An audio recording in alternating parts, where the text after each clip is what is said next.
திருவிளையாடல் என்ற திரைப்படத்திலே கடைசி எபிசோட்டிலே விறகு வெட்டியாக நடித்த நடிகர் திலகம் சிவாஜி கணேசன் ஒரு வசனம் பேசுவார். ஒரு விறகை எரிச்சா சந்தன வாசனை, இன்னொரு விறகை எரிச்சா சாம்பிராணி வாசனை, அடுத்த விறகை எரிச்சா ஜவ்வாது வாசனை என்று வசனம் பேசுவார். இப்ப எதுக்கையா இந்த வசனத்தை சொல்றேன்னு நீங்க கேட்கலாம். 1968ஆம் ஆண்டு வந்த சிவாஜி படங்களை நினைச்சா இந்த வசனம்தான் ஞாபகத்துக்கு வரும்.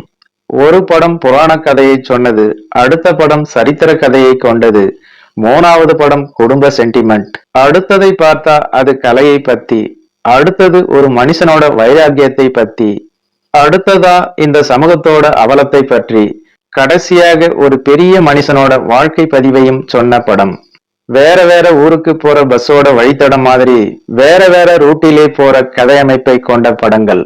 புது ஊரு புது அனுபவம் மாதிரி எல்லாமே வேற வேற வெரைட்டி மீல்ஸ் படங்கள். ஒவ்வொரு சாப்பாடு ஒவ்வொரு ருசி, ரசிச்சு ரசிச்சு சாப்பிட வச்சார் நடிகர் திலகம் சிவாஜி கணேசன் அவர்கள். 1967ஆம் ஆண்டிலே கடைசி படமாக ஊட்டியிலே போய் ஜில்லுன்னு ஊட்டி வரை உறவு என்ற திரைப்படத்திலே நடிச்சிட்டு 1968ஆம் ஆண்டிலே நெத்தியிலே நாமம் பூணூல் போட்டுட்டு வைஷ்ணவராய் திருமால் பெருமை என்ற திரைப்படத்திலே வந்து நின்றார் நடிகர் திலகம் சிவாஜி கணேசன் அவர்கள். அதுக்கு முன்னாலே வந்த ஊட்டி வரை உறவு என்ற திரைப்படத்திலே சிக்குன்னு பார்த்த சிவாஜியா இது ஒரு படத்துக்குள்ளே உடம்பை கொஞ்சம் பெருசாக்கிட்டாரோன்னு நினைக்க வைக்கும். கூடவே பல வேஷங்களை போட்டு மிரள வைத்திருப்பார் சிவாஜி கணேசன். திருவிளையாடல் என்ற திரைப்படம் சைவர்களுக்கு என்றால் திருமால் பெருமை என்ற திரைப்படம் வைஷ்ணவர்களுக்கு. இந்த இரண்டு திரைப்படங்களுமே சிவாஜியாலே கம்ப்ளீட் ஆயிடுச்சு. அவசரத்துக்கு தேட சிவாஜி இருக்கார், கவலைப்பட வேண்டியதில்லையே. ஒரே படத்திலே 3-4 கதைகள் வேற. 16-2-1968ஆம் ஆண்டிலே வெளியான திரைப்படம் திருமால் பெருமை. அப்படியே அடுத்ததா அந்த வைஷ்ணவ மேக்கப் ட்ரெஸ் எல்லாம் கழட்டிவிட்டு ராஜா ட்ரெஸ் மேக்கப் போட்டுட்டு ஹரிச்சந்திரனா வந்து நின்னார் சிவாஜி. ராஜாவா இருந்து வெட்டியான் கேரக்டர் வரைக்கும் பின்னி இருப்பார் சிவாஜி இந்த திரைப்படத்திலே. 11-4-1968ஆம் ஆண்டிலே வெளியானது இந்த திரைப்படம். என்னோட வாழ்க்கையே மாத்தின நாடகம் ஹரிச்சந்திரான்னு சொல்லியிருக்கிறார் மகாத்மா காந்தி. இப்படி ஒரு பெருமையா? சத்தியம்னா என்னன்னு சொன்ன ஒரு படத்தை அதிக மக்கள் அதிக தடவை பார்த்து தாறுமாறா ஓட வச்சிருக்கணும் இல்ல? என்னத்த சொல்றது, 100 நாள் ஓடல. 100% சான்றிதழ் படத்துக்கு ஒரு எடுத்துக்காட்டு தான் இந்த திரைப்படம். இந்த கேரக்டரிலே இருந்து ஒரே தாவு, நல்லா சிக்குன்னு சின்ன பையனாட்டம் வந்து ஜெயலலிதாவை லவ் பண்ணி கல்யாணம் பண்ற கதையிலே நடிச்சு பெரிய காமெடி ரவுசு பண்ணி இருப்பார் சிவாஜி. அந்த படம் தான் கலாட்டா கல்யாணம் என்ற திரைப்படம். பெருசா ரவுண்டு கட்டி எல்லாம் அடிக்க வேண்டிய வேலையெல்லாம் இந்த திரைப்படத்திலே இல்லை. எல்லா தமாஷாலங்களையும் சேர்த்துக்கிட்டு அவங்களோட இவரும் கலந்து ரஸ்கி பண்டு மாதிரி சாப்பிட்டு வயிற்றை தட்டி ஏப்பம் விடுற மாதிரி அஷால்ட்டா பின்னி இருப்பார் சிவாஜி. கை சுண்டர சுண்டிலே 100 நாள் ஓடி தள்ளி கல்லா நிறைய கட்டிச்சு கலாட்டா கல்யாணம் என்ற திரைப்படம். 12-4-1968ஆம் ஆண்டிலே வெளியானது இந்த திரைப்படம். இந்த திரைப்படத்திற்கு ஒரு நாள் முன்னர் தான் ஹரிச்சந்திரா என்ற திரைப்படம் வெளியானது. அதே கட்டுடல் ஏக ஸ்டைல்களோட அடுத்து சிவாஜியோட என் தம்பி என்ற திரைப்படம் வெளியானது. 7-6-1978ஆம் ஆண்டிலே ரிலீஸ் ஆனது இந்த திரைப்படம்.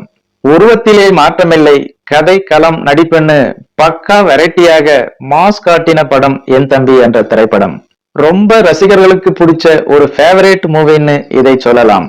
சிவாஜி ஒரு சீரியஸ் ஹீரோன்னு சொன்னவங்களுக்கு பதில் சொல்ற மாதிரி வந்த படம் இதுக்கு முன்னாலே வந்த கலாட்டா கல்யாணம் என்ற திரைப்படம். காமெடி ஹீரோவாகவும் சிவாஜி பின்றாரேன்னு சொல்ல வைத்த திரைப்படம் இது. சிவாஜி படங்களிலே சண்டையை எதிர்பார்க்க முடியாதுன்னு சொன்னாங்க. அதுக்கு பதில் சொல்ற மாதிரி வந்த திரைப்படம் தான் என் தம்பி என்ற திரைப்படம். செம கலக்கல் ஹீரோவாக பின்னி இருப்பார் சிவாஜி. ஒரே டைப் சண்டை இல்லாமல் பலவிதமான சண்டை காட்சியிலே என் தம்பி ஒரு கலக்கல் படமாக இருந்தது. இந்த என் தம்பி சிவாஜி எப்படி சிக்கல் சண்முக சுந்தரமாக மாறினார் என்று நினைச்சா ஆச்சரியமாக இருக்கு. அந்த வருஷ ஆரம்பத்திலே இருந்து வந்த படங்களை பாருங்கள், சிவாஜி எப்படி டிராவல் பண்ணியிருப்பார்னு புரியும். நாதஸ்வர வித்வான் வேஷமா, மேசையை மழிச்சு மொழுன்னு இருந்தா போதும். அதற்கு மேல் வேணும்னா எக்ஸ்ட்ராவா ஒரு குங்கும பொட்டு வச்சிட்டா போதும். தமிழ் சினிமாவிலே நாதஸ்வர வித்வான் வேஷம்னா இப்படித்தான் இருக்கும். தில்லானா சிக்கலாரை மட்டும் உலக உசரத்திலே பார்க்க வைக்குது ஏன்? அதுக்கு ஒரே பதில், நாதஸ்வர இசை வாசித்த சேதுராமன் பொன்னுசாமி சொன்ன பதில்தான் சரியாக இருக்கும். நாங்க நகல், சிவாஜி அசல், அது போதும் என்றார். தில்லானா மோகனாம்பாள் என்ற திரைப்படம் வந்தது 27/7/1968 ஆண்டிலே. முதலிலே புராண படம், அடுத்தது சரித்திர படம், அப்புறம் காமெடி, அது பின்னாலே ஒரு கலக்கல், அடுத்து இந்த தில்லானா மோகனாம்பாள் என்ற திரைப்படம். இப்படி விதவிதமா ரகரகமா செஞ்சிருக்கார் நடிகர் திலகம் சிவாஜி கணேசன் 1968 ஆண்டில். வயசு குறைஞ்ச ஜமீன்தாரா ஆரம்பத்திலே, அப்புறம் தாடி மீசை நரைச்ச வயசான ஆளு போல ஒரு கேரக்டர், ஒரு மகனாக ஸ்மார்ட்டா சாக்லேட் பாய் மாதிரி இன்னொரு சிவாஜியான்னு நடிகர் திலகம் சிவாஜி கணேசன் அவர்கள் டைம் டிராவல் மெஷின்ல வந்து செஞ்சிருப்பாருன்னு நினைக்க வச்சது அடுத்த படம். அந்த படம் தான் எங்க ஊர் ராஜா, 21/10/1968 ஆண்டில் வெளியானது. இந்த வருஷத்தில் இதுக்கு முன்னாலே வந்த படங்களுக்கும் இந்த படத்துக்கும் ரொம்பவே வித்தியாசம் இருக்கு. அதே சமயம் ஒரு படத்திலே வர்ற மேனரிசம் இன்னொரு படத்திலே கொஞ்சம் கூட இருக்காது. 15/11/1968 ஆண்டிலே வந்த படம் லட்சுமி கல்யாணம் என்ற திரைப்படம். இந்த கேரக்டரை போய் சிவாஜி செய்யறதா, ஒன்னும் புதுசா இல்லையேன்னு தான் கதையை கேட்டா யோசிக்க வைக்கும். ஆனால் சிவாஜி கணேசன் இந்த படத்தை பத்தி சொன்னதைத்தான் பதிலாக சொல்ல வேண்டும். மக்களிடையே இவ்வளவு ரசிப்பை நான் எதிர்பார்க்கவில்லையேன்னு சொல்லியிருக்கார். இதைத்தான் சொல்லணும். மக்களை அவ்வளவு ரசிக்க வைத்த படம், நடிச்ச எல்லோருமே 6 4ன்னு அடித்த படம். ரொம்ப ஸ்மார்ட்டான சிவாஜியை இந்த படத்திலே பார்க்கலாம்.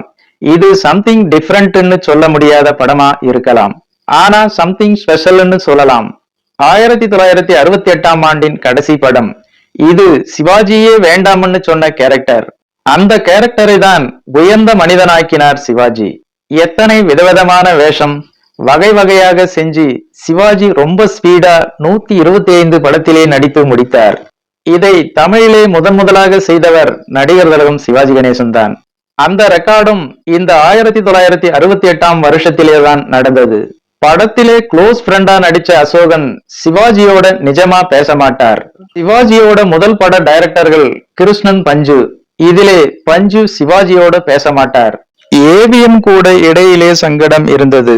இதெல்லாம் இருந்தும் ஒரு காவியமாக மாத்தியிருப்பார் சிவாஜி. இந்த 1968 வருஷம் வந்த படங்களை பார்த்தா சிவாஜி ரொம்பவே வித்தியாசமா மாறுபட்ட படங்களை கொடுத்திருப்பார். மொத்தம் 8 திரைப்படங்கள் வெளியானது.